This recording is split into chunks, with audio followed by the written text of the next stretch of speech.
Pipi Dongo, nana chat mena sacré en direct il y a bureau ya CNS oyo pas conseiller spécial en matière de sécurité à président professeur docteur Kashmir Désiré Ebéran Kolongele aza koyamba batu na kombo ya chef de l'état pour la consultation boyebi depuis la semaine passée les gens ont fait un chiffre exact na banani basi bayambi parce que basolo yo ebandi eza pona mboka. Deux sujets principaux, quelle est la vision il y a invité la mission par rapport à la situation à l'Est. Donc le chef de l'État a appelé tout le monde à la cohésion et à l'union parce que Nda Kozo Zika, Nda Pepeli Moto, a Bengisiba na Nyon surtout il y a Nda Kupo, Baya Kupo Moto. Et puis Nasiba, on va organiser dans la chambre, dans le salon.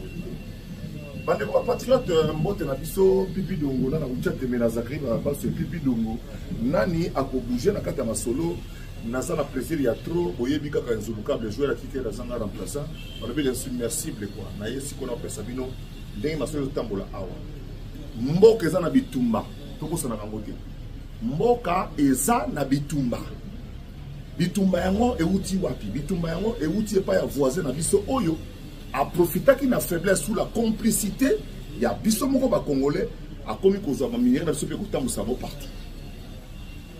Les autres tata mo cause télé bien lobby niet pas question qu'on négocie ka ba brassage, ba mixage, ba intégration et zo lukabelo ko moko te pour d'autant plus que batango baza pour intégrer baza ko mixer bazo qui n'est pas été bazo sur la place moko baza ko vraiment ba inviter monsieur ko ya déjà au ba moment le hotel bien comme na bango il y a bateau baza prévu ko ya lelo pour lancer le point au fur et à mesure que tu vas évoluer.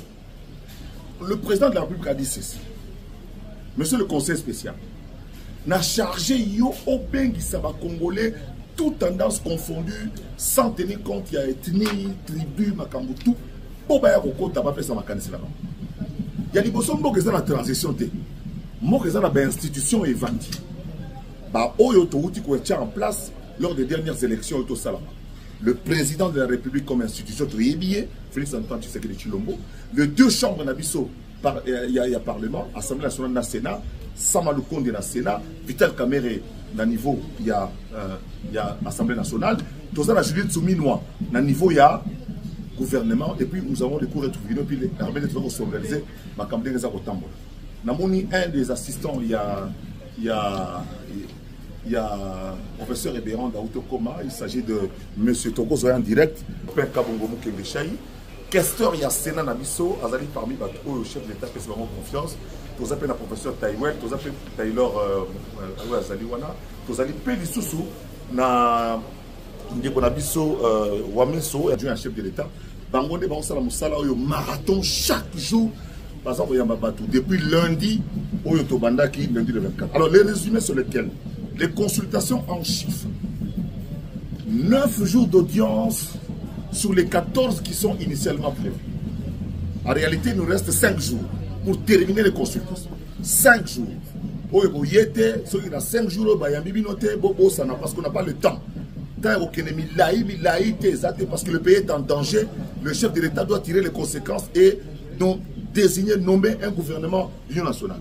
Donc, 9 jours d'audience, 12 heures d'audience par jour, soit 120 heures d'écoute, n'est-ce pas? Parce que le 10e jour, on a 10 jours d'audience, parce que là, il y a l'élo, lundi le 24, le 3 avril, ça fait 10 jours d'audience, 120 heures d'écoute, donc de 11h à 1h du matin, le conseil spécial reçoit des gens ici.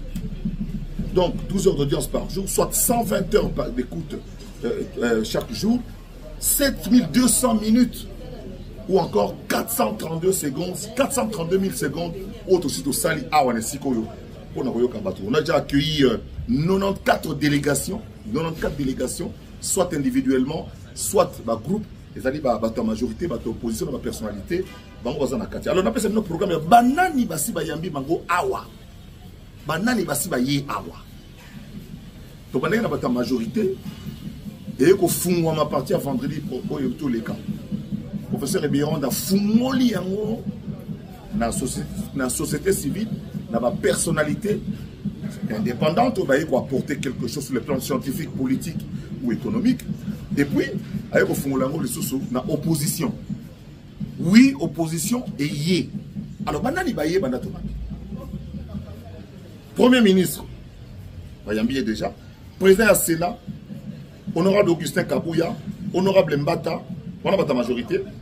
Honorable président de l'Assemblée nationale Vital Kamerhe, honorable Mbosso, honorable Bahati, honorable vice-président, vice-premier ministre Jean-Pierre Bemba, Bayambi UDPS Tshisekedi, UNC, AFDC allié, ACPA, 2ATDC, AAAP, AB50, on a un regroupement au Bayambi, 4 AC, AAC Palou, AACPG, AAEC, AACRD, Code, ATUA, place qu'on a des députés, A3A, AABARC, et puis, Bandegoya, ATUA A, ANB, AABG, APA MLC, FPAU, AE, A1, UDPS Kibasa, AADCA, LP, AAAD,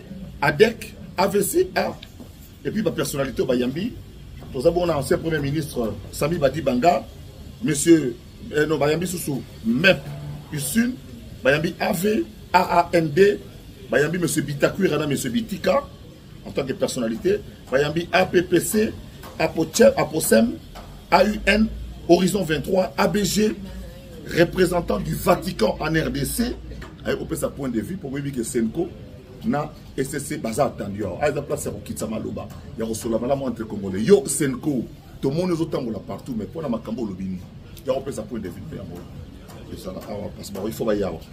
Gouverneur Kiaboula, APPC, AADD, APVH, Irène Isambo, A24, A25 et AN, il y a Fifi Masuka, Église des Réveils, Communauté musulmane du Congo, Kimbanguiste, Église indépendante et autochtone, Théodore Ngoyi, Dipro, il y a Moutamba, ministre d'État, il y a Justice. Tous allez bon, on a UNPC, UNPC, les alliés, les journalistes, ils sont tout, il y a Congo, donc ils sont tous en Kati, il n'y a pas de Bodem Kabana, Kamana Mouzembe. Bayambi, Bosembe, c'est ça qu'autorité à régulation. Pe patron, président, patron de la chaîne de la télévision, ni on se à Congo, mais ce qui va Chinois. Red Teko, AFBC, ya Nene Ilunga, opposition. Attention, opposition bandit Sikoy. Opposition bandit na diplôme Moutamba. Il est de l'opposition républicaine. Il va participer à l'institution. Et puis, ABC Nenen Koulou Boyebiye, Azalaki ministre, Azali, un ancien du PPRD, Azala Payaye, plateforme avec Oyamba. Bayambi Soussou, Nathalie déjà Moutamba, Azali candidat président de la République. Madame Ifoku, Boyebi, Azalaki candidat président de la République. Steve Mika, il y a majorité. Christian Bosembe, Nataraki déjà.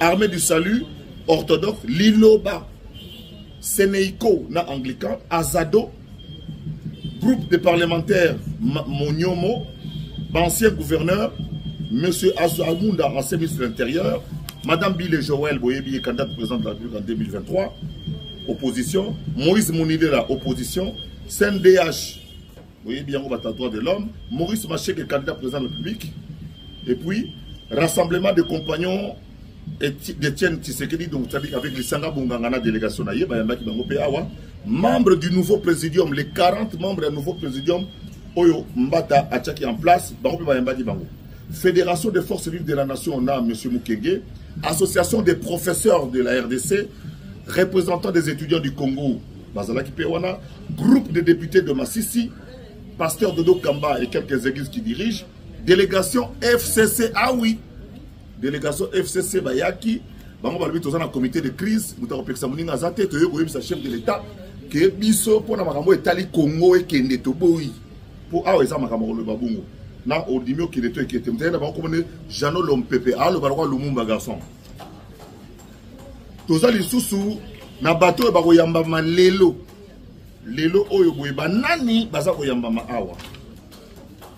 Banani baza koyamba ma awa. Wabilise na bi. Lelo 17 personnes baza attendues. 17. Vous pouvez imaginer, professeur Eberan, ce qui nous a mis dans l'habité. Pour banero, ça n'a pas de vendre na souka. ya koyoka mututu eloko moto constater wa soki ba yambi regroupement ça na ba chef à parti ata ba yoka na ke moko aloba mais so mso ba comme na ida ko bakisa noko bazo nommer bato até ce que président de la lobby c'est bien donc na moni on me signale l'entrée il y a fait na biso Fumumpa oh ça Fumumpa on a Fumumpa il wana donc il na biso Muzito Adolphe Muzito vous connaissez sa position sur le Congo ba uti ko yambaye ta chaka caméra bombo na président makamba santo toma buka mona buka kuikila donc Adolphe Muzito a uti ko koma kaka sikoyo donc pendant que nous sommes la live oyo parce qu'il est entendu comme personnalité ancien premier ministre ancien candidat président de la République et puis en un mouvement implanté partout ba député ba bounia ba ituri ba le tout danger à ça pour un siège alors il va partir mususu ba réunion na banda bato mais il y a donc siège à la presse qui est accrédité ici baye ko yambaye puis protocole ba moni mde bazo yamba bato awa donc awa kutu accueil tembena ba kimbangiste donc bazo yamba bato pena moni bomoni kimankulu ko yona kimankulu je la biso toujours weston na makolo tala bien donc peda petit avec izenga donc bien west na makolo donc azokota siko ba yamba ya pesa ba point de vue na sur ce qui se passe. Vous connaissez sa position en ce qui concerne le pays et en ce qui concerne Makamio surtout. Donc ce qui ba mbato ba Muzito Adolphe ba yi koyoka soki bato lokola otomona ki aba master FCC ba yé koyoka so tomoni bato so apesa ba idée na bango bato susu siko yo nani ozotikala tala ndenge bato ezokende okoya kotikala pamba ya kopesa point de vue na yo enfin bato bazo yawo eza banani balobi te ke soko yawo ndimi mamo ke tiseke de komi soki mutayi yo sacré balobi te ke soko yawo ko juste okoya na yo olobi ke ngai na ye kolobaka ke Congo ko kende te et puis toko changer constitution mais le gouvernement n'a encore tâté il n'a rien monté bonté kenga na ka opesa point de vue que oyo fatia lobi ke mboka ko kende te et que toko négocier la ba pantin te tout ça on d'accord mais gouvernement talingate mais nous ça yo ka ba j'ai 12 députés nationaux 42 sénateurs 38 vous voyez il faut tenir compte du poids et ça bon moté et ko sala ke est-ce que imuto ba poni moi biso no nga to yo ka match na radio oh bah Europa azobeta côté ba Burkina Faso toyoka classement kaka déjà na kini to gangi donc gouvernement yo sala soke bimi kwenti ko ya Congo baganga ke yi mutu oyo soka yi na mboka impact ila teke yo atidi banara fa o mobiliser moi déjà te oyo soka lino pas que de gauche pour tout le monde va te ba ko sala campagne nga mabete mais ba yata na soda mon côté yo qui sensibiliser batuke wapi likido ena donc yo te tous on a besoin mutu oyo net Isaac Laton sa stade de martyr ye moko dire ba chavita ima donc soka lobi to yoka est-ce que yo na mbanda ka soko kiti ba oyambo yo soke ki kwiti lelo ba ka sangoye est-ce que mero za osura bilamba otika moya aya après batango ba moi pour ça gouvernement de guerre et des guerriers combattants. Quand on va bitakuira, là tu as nommé ça Fati. Quand on va bitakuira, yo, bitakuira sont nommés de Bakorolier va socialiser sur la vie que non, oh yo le banika. Et ça tu es là, va nommer ministre Lembele. Donc yo mo kutu ko loba na batu. Ah là pena batu pena donc il y a mobilisation pour tout peuple. Critère la sélection. Ah oui, ça bateau parce qu'on a vivacité, bocacité. Donc, ce que la population est tellement yoki. On ne va pas contre le gouvernement. Est-ce que père n'a pas de temps à là à remplir les critères? Père n'a pas de temps à y aller. Attends, on va voir. Petit peu, il y a même les rapports quinois. Il y a un massolé au Bétama. Professeur Ebérante, à ce moment-là, il est là. Bomoni Adolphe Muzito à Autokota. Didier Boudimbu en tant que conservateur, parce que Didier Boudimbu a député, puis il a appelé à Kangi Congo Central. Noël Tchani, opposant, républicain, professeur Mabi Moulumba, ancien premier ministre économiste de grands talents. Bon, professeur Bakandeja, Madame Valence Eyenga, Kudura Kasongo, viens on appelle ça un stylo, on vient là, petit on a tiré le stylo, na boulot, on a fait faire le camutu, on a tiré le stylo pour ekende, pour le coup ça on appelle ça un micro, viens appeler ça un stylo. Le coup à Koufa, Koudoura Alibata Botunaye. Pourquoi appeler ça avec le stylo? Association des leaders de la société civile, pour vous Kombo Awadi. Pour dire qu'il y a un bagino. Le gars Kombo, c'est idéologie. Association des leaders de la société civile. Les autres sociétés civiles, surtout là, on a division. Wilson Tati, William Mukambila, Madame Césarine Konde Nzuzi, les Moboutistes, Baoya, Palou Mayo Bonamou Yaya, Marco Bango dans la communauté Teke, et puis Baoyamba, regroupement AB, donc c'est-à-dire Baoyamba Mukonzinango, Samalou Konde. On a battu à Lelo. Salamango, tu as 5 jours. Salamango. Et ça va prolonger. Nayoki Keba, master opposition, peut-être. Mais tu as dit 10 jours, il reste 4 jours, monsieur. Après 4 jours, il n'y aura plus rien. Est-ce que tu veux gagner? Voilà la situation de l'eau. Autre information est l'engi. Vous voyez que Gims Baptiste Moussouban, il faut mettre lundi le 7 avril pour la solidarité à Congo, à Paris, à Arena. Communauté rwandaise, il y a France. Basenga na préfère Paris a annulé le concert parce que Bango le 7 avril les jours va commémorer le génocide na Bango. Même si beaucoup commémorer le génocide na bino koto. Biso peut commémorer 10 millions de morts na biso côté oyo na 7 millions de déplacés bazola na ba poto libanda na samo ina nyoso. Bosali ya bino kuna Paris za Gaillard, bosali ya bino kuna biso sali ya biso a. Vous voyez que le préfet Paris a décidé qu'il en faveur il y a Rwanda. On a point de vue dans l'aïe. Macron pénal dans la bisoté. A décidé que les Congolais va date le 22. Les Congolais va un appel. J'ai la plus grande nouvelle, la plus bonne nouvelle à vous annoncer. Le juge de référé qui a été saisi par la communauté congolaise, les associations congolaises de France, vient d'annuler la décision. Il y a préfet. Donc nous les lundis et Ali. Boya mbongo na bino ekende kuna Kim Saza wana falaise ali bazamo ebele bomona bango ba Yusufa bani banini nde ba organiser kuna boke batela mystique a fumi na ko na podium. Boke batela mystique a fumi na ko na podium vite fait. Ndu les gars ka yebika atkwenda futuka donc ba fiezo lo mo atongo msuko to lo 5h. Air Maroc. Que na 20h na moni bino pina lobi na on a pourquoi na rakine. Donc mobilisez-vous parce que les fonds que vous allez l'argent des tickets, parce que les tickets sont moins chers, ils sont chers quand même. Bon, on a qu'à permettre tout ce qu'on a besoin à l'Est. L'initiative de l'ambassadeur Gims, pour que nous saluons nous tous. Voilà un peu le résumé de ce que je vous ai dit. Nous parlons ici, nous sommes là où il y a les gens. Bon, les amis, Moko. Maman, c'est la diaspora, vous avez notre programme déjà. Pour foutre un ticket, bon, so yo foutu ticket, bon, on à Montréal, bon, on à Suède, dans Stockholm, et que ça, par visioconférence, via nos ambassades, principalement les pays qui ont participé au vote, la France, la Belgique, les États-Unis et puis le Canada. Et vous avez la visioconférence, donc on peut installer le matériel. La technologie s'est avancée, via Internet, via les réseaux sociaux. Nos ambassades seront chargées d'organiser toutes les communautés pour que vous puissiez suivre en direct, un peu comme une réunion Zoom, quoi. Vous posez vos questions et vous donnez votre point de vue. Pour nous, la diaspora, nous pensons que pour terminer la guerre, il faut ceci. Pour nous, la diaspora, nous pensons que au ministère de la Défense, mettez-nous un ancien combattant. Pour nous, de la diaspora, nous pensons que pour le ministère des Affaires sociales, mettez-nous un handicapé ou un albinos. Donc tout ça, ces avis-là, le président en a besoin. Pour qu'il se fasse une religion, il aura un tableau de bord et le conseil spécial va lui remettre le rapport officiellement pour qu'il décide. Alors faites vite, faites très vite parce que on doit chasser les Rwandais. Faites vite parce qu'on doit chasser les Rwandais.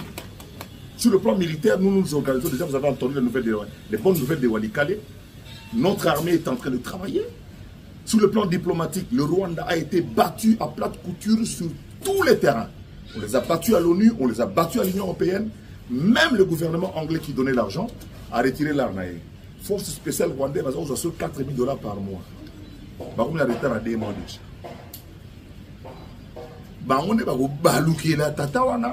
Parce que Kagame aujourd'hui c'est un génocidaire, le Rwanda pays pilleur, Europe receleur, na Qatar. Qatar a lobby Yo, on a que minéraux, on a saisi dans mon nez. Plus de 200 avions mon arrière Rwanda, Qatar, à Tongi, j'ai une raffinerie dans Rwanda. Ça n'a rien. Alors, musulman bangit. Alors, non, il y a beaucoup de choses.